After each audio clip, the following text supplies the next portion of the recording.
Load management is an interesting statement. I think it's ridiculous. Really? Look, we are paid to provide a service. That's the way it is. We signed up for this. NBA Hall of Famer Dominique Wilkins just put the entire modern league on blast. His words cut right through the noise of today's game, landing on a topic that has fans, players, and the league itself completely split.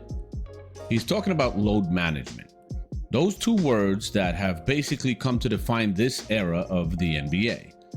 But is his fiery take a righteous stand for the love of the game, a passionate plea for the heart of basketball?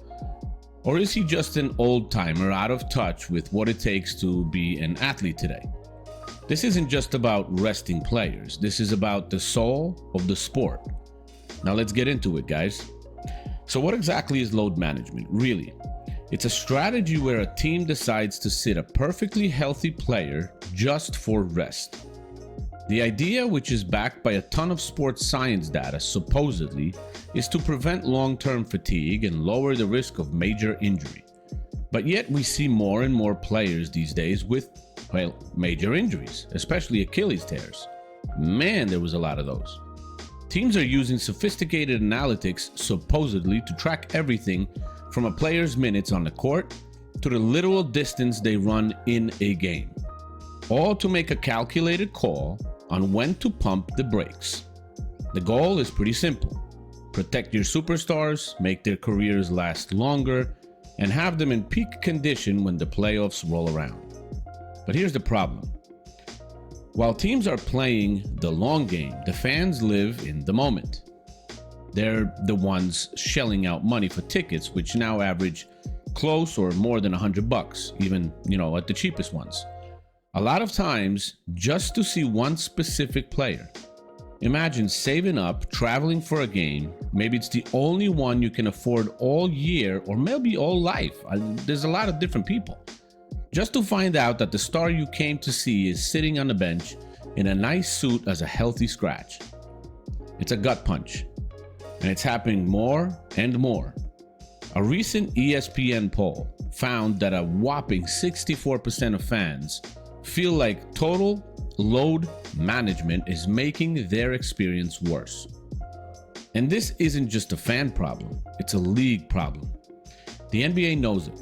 That's why they brought in the new player participation policy. The rules are getting tighter. Teams can face massive fines. We're talking hundreds of thousands, even millions of dollars sometimes, for resting multiple stars in the same game, especially if it's on national television.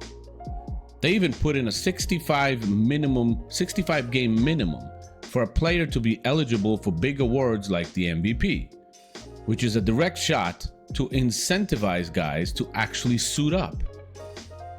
They have to be begged to play these days. The league is trying to put the toothpaste back in the tube, but the culture of rest is already set. And that's exactly what has the legend of the game, the Iron Man from back in the day, speaking out.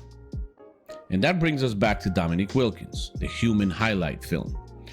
A guy who went toe-to-toe with Michael Jordan in dunk contest and once dropped 57 points on the Bulls. When he speaks, you know it's coming from a place of pure passion. On a recent podcast, he didn't just criticize load management. He called it an insult to the game itself. Load management is an interesting statement. I think it's ridiculous. Really? Look, we are paid to provide a service. That's the way it is. We signed up for this. If you look at, barring any injuries in my career, I never missed more than 4 or 5 games in a season. Wow. I love to play the game. I'd have played the game for nothing. That's how much I loved it. To, come up and invent all these different ways to not play, it's crazy to me. Because the fans, they come to see us. They revere us. They love us. And I think we have to give that same respect back.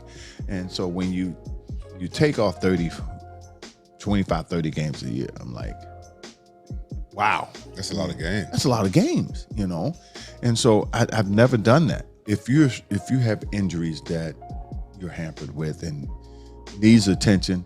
You know, it is what it is. I never question a guy who's injured. But if you're healthy and you can play, you should play. You should play. We used to have veterans, and that's who really taught me a lot about really respecting the game. They said, look, I know you're a little banged up tonight, but can you give us a few minutes? Give us a few minutes, you know, because that's the difference in winning and losing. That's what we were about. Damn, who were kind of the veterans that would set that tone? So I had Dan Roundfield, who was pound for pound one of the best power forwards to play the game. Tree Rollins, 7-foot center. I believe I was the only rookie on that team. Wow. So, them vets taught me a lot, but you respected them, and they didn't hand the keys to you as a great player coming in as a rookie. You had to earn that. You had to earn it. They wasn't giving you anything. Dominique isn't on an island here either. He's just the lead singer in a whole chorus of Hall of Famers who are looking at the game they built and can barely recognize it. Just listen to Charles Barkley, who's been one of those loudest critics. Well, let me say this. I'm talking to the players, man. Forget the ownership, forget the fans. As a player, if you're going to make $50, $60 million a year to play basketball 3 or 4 days a week, play basketball, man. Now, if you're injured, don't play. But everybody hurts after the first 2 weeks of the season. Your legs sore, your knees sore. If you're injured, I don't want you to play. But the notion that, number one, bless these guys. You're making $30, $40, $50 million to play basketball 4 days a week. Y'all got the best shoes. You got the best medical staff. You got these guys sleeping in chambers. You got ice baths. Man, if you can play, shut the hell up and play. Now, Robert Parish, the man who played more games than anyone in the NBA history, thinks the whole idea is insulting, arguing a player's number one job should be to stay in shape. Kevin Garnett, one of the most intense competitors ever, put it even more bluntly. He said the gods of the game didn't get there by taking nights off. Even Michael Jordan, who played all 82 games 9 different seasons, reportedly told Magic Johnson that load management is hurting the game. The message from all of them is the same. We played through pain. We played for the fans. And we played because we loved to compete. Listen to Magic. You hate it. I hate it. I dislike it. I was just at Michael Jordan's 60th birthday party. He pulled me to the side. And we talked about that for 30 straight minutes. Really? Because back in the day, you guys played every game. There's no rest. We want to play every single game. We couldn't wait to get out there on the court. And it's about your ego, your passion, your love for the game. It's about those fans who, like you said, paid their hard-earned money to watch you play this game of basketball. And then we're getting paid to play something that we love. Sure. I mean, so you got to get out there. And last but not least, it's about your team, where you stand. You're losing games when you sit out. Yes. And so I dislike it. I hope they get rid of it. And for the fans and for the organization and for the overall health of the game. Now, to be fair, there is a counter argument. The science supposedly does show that resting strategically can cut down the risk of certain injuries and make careers last longer. Now, just as an example, if you're working a regular job, regular person, stressful job, studies suggest that taking days off away from the stressful job would prolong your life and health as well. Should people start taking nights off just for the heck of it?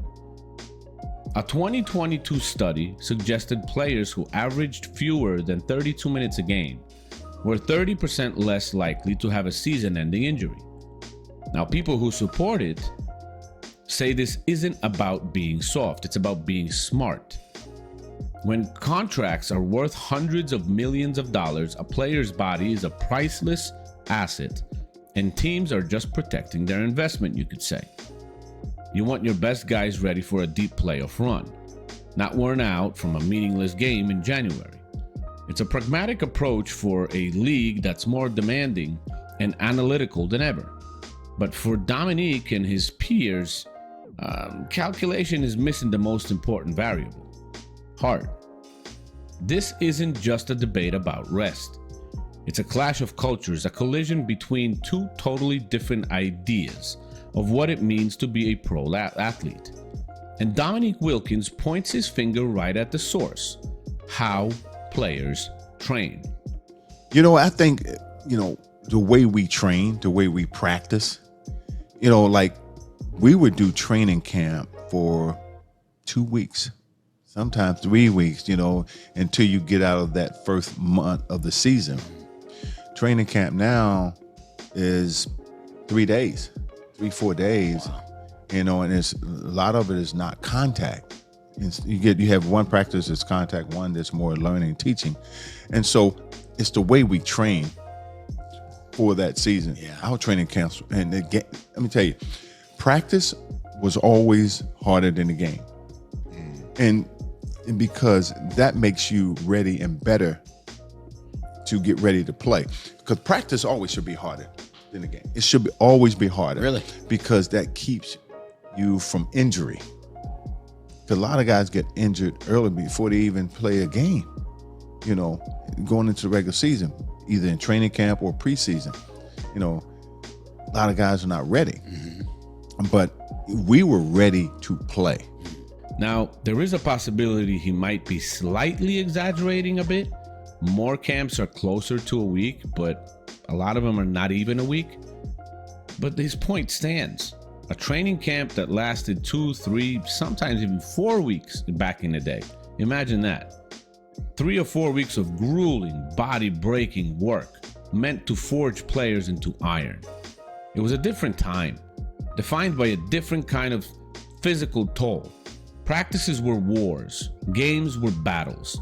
The Bad Boy Pistons wasn't just a cool nickname, it was a mission statement, okay? Players didn't just compete, they had to survive. That mindset was burned into them. Wilkins himself trained in Taekwondo as a kid, not to learn how to fight, but to learn discipline, how to walk away, but be ready if a fight found you. Compare that to today. Modern training is a fine-tuned science. It's all about optimization, specialization, and being efficient. Now, players have personal chefs, sleep chambers, and a team of sports scientists tracking their every move. And don't get it twisted, they are without a doubt some of the best skilled athletes. At least that's what we're being told. But personally, I don't remember so many players getting these Achilles injuries back in the day and all that other stuff. If these guys are supposedly the most athletic and best trained, why the heck is this happening? But the legends argue something important got lost in all that optimization. A certain kind of grit. A raw hunger to compete, no matter what. The most legendary story of this old school mindset has to be Michael Jordan in 1986. After breaking his foot, doctors told him there was a 10% chance he could re-injure it and end his career if he came back too soon. The Bulls owner, Jerry Reinsdorf, asked him, "If you had a headache and I gave you a bottle of pills and 9 would cure you, but 1 could kill you, would you take a pill?" Jordan's response is immortal. Depends on how fucking bad the headache is. He played. That single quote embodies the entire generation's philosophy. They didn't manage the load, they carried it. So what's the verdict here? Is this just a case of get off my lawn from a generation of players that moved on? Or is Dominique Wilkins actually tapping into a deeper truth about today's NBA? When you strip away all the analytics, the massive contracts, and the sports science, Wilkins' argument really boils down to one thing: a lost love for the simple act of competing. It's a feeling that hits home for a lot of fans who feel like the game is becoming more of a business deal than a passionate show. They see players making $50, $60, $70 million soon a year, and then deciding not to play on a random Tuesday night. Now, Charles Barkley calls it an embarrassment that the league even has to beg players to do their jobs. It's not like we're steel workers, he said. It feels to a lot of people like the players are treating the regular season the same way some fans do, like an 82-game warm-up for the only thing that actually matters, the playoffs. But just when you think that old school fire is completely gone, a new generation starts to emerge slowly that seems to kind of get it. Now, a player like Anthony Edwards of the Minnesota Timberwolves has become a folk hero for his public stance against resting and load management. If there's anything I could change about the league to make it better, probably just all the guys sitting resting. That's the only thing I probably don't like. Just play, man. If you 80%, you got to play. I don't like all the sitting, missing games and stuff. Like these people might have enough money to come to one game. You know what I'm saying? And that might be the game they come to, and then you sitting out. You know what I'm saying? So I take pride in trying to play every game because I don't know. It might be one fan that has never seen me play, and I'm trying to play. So that's the only thing I don't like. Guys just sitting out. That right there, that's the spirit Wilkins is talking about. It's the understanding that being an NBA superstar isn't just a job, it's a responsibility. A responsibility to the fans, paying your salary, to the history of the game, and to that kid in the stands who might only get one shot to see their hero play in person. Load management might be a scientifically sound strategy for preserving a player's body. But Wilkins and the legends are here to remind us that you can't measure a player's heart and honor with an algorithm. The debate over load management isn't really a tug-of-war between two powerful ideas. The forward march of science and the timeless raw passion that makes sports great. The modern way is, you could say, logical, calculated, and is designed to make careers last longer. The old school mindset is fiery, demanding, and it's built on a deep love for the battle. Dominique Wilkins' powerful words are a critical reminder of what can be lost when the balance shifts too far one way. While teams are busy preserving assets for the future, the legends remind us that every single night is a chance to build your legacy. The league is trying to fix this with fines and new rules, but you can't legislate passion. You can't force someone to have that desire. It has to come from the players themselves. The real question for the modern NBA is whatever the love for the game can still win out over the logic of rest. But now I want to turn it over to you. What do you agree with? Is Dominique Wilkins in your mind right? Have players lost their love for the game and is load management a terrible thing? Or is the modern scientific approach to player health just a smart evolution of the sport? Now let me know what you think in the comments below. And if you enjoyed the breakdown, make sure to subscribe for more deep dives into the biggest debates in the NBA. I'll see you guys in the next one. Thank you.